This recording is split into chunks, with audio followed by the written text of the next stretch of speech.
Let me tell you a story. There was once a planet where only land dwellers lived. One land critter thought that in order to fly, a creature must have wings. But another creature said that this was impossible because they would be too heavy. Because according to his knowledge, all land dwellers are heavy, so all creatures must be heavy. Little did they know on Earth, birds can fly because they have light-weighted bones. So this is why we had to keep an open mind. So if I'm wrong in this video, please correct me.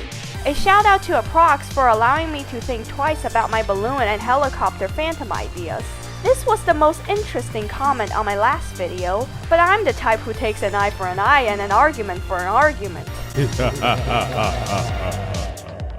All jokes aside, I really do appreciate it when people allow me to reconsider my ideas. We're all prone to reasoning errors. I am as well. But at the end of the day, it's logic that matters, not who is right or wrong. The first argument against the balloon phantom theory is that hydrogen in its purest form is inflammable and phantoms have sparks around them.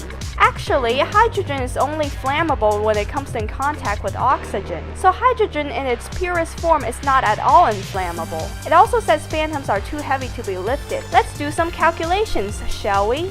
Hydrogen can lift 107% of what helium can lift, which is not much different, so we will only be working with helium. Each cubic foot of helium can lift 700 pounds. This means that 1 cubic foot of helium can lift the weight of a waxwing bird. Hence, a balloon phantom's air bladder must take up the majority of the phantom's volume, where the skin of the phantom is the surface area. But the beauty of this is that as phantoms get larger, the ratio of volume increases as the ratio of surface area decreases. As phantoms get larger, it will be able to have a thicker outer layer surrounding the bladder. As I have stated before, phantoms must be very light in order for this to work, and I'm not completely confident about this idea.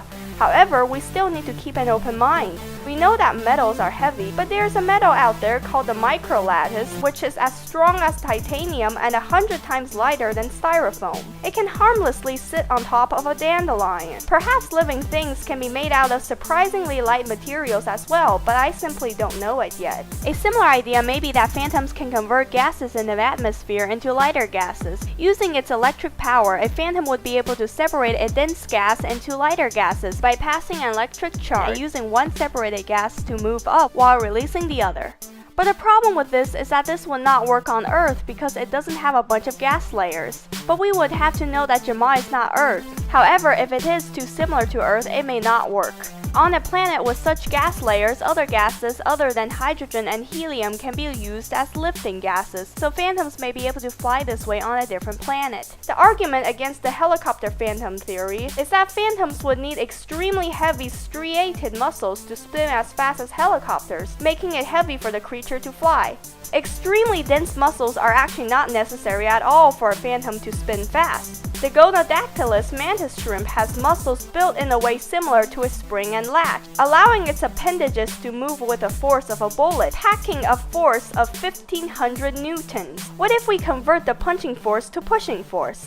I did some calculations for a phantom of mass 300 grams with a body of 2 centimeters with a radius of 7 centimeters when fully extended. If we assume a phantom is built like a mantis shrimp, a phantom can reach 584 RPM just in half of a millisecond and 1169 RPM in a millisecond if we assume the legs are heavy, and greater RPM if the legs are lighter. Phantoms can probably reach a much higher RPM than this because the mantis shrimp can probably generate more force on land than in water. Full-size helicopters spin anywhere between 250 to 600 RPM. We have more than enough force for a phantom to spin fast enough, so muscle strength is not at all a problem. Also, muscle velocity is proportional to muscle fiber length, so this would work for different sizes of phantoms. Aprox also proposed the idea of superconductors, which is interesting. However, there are problems with it.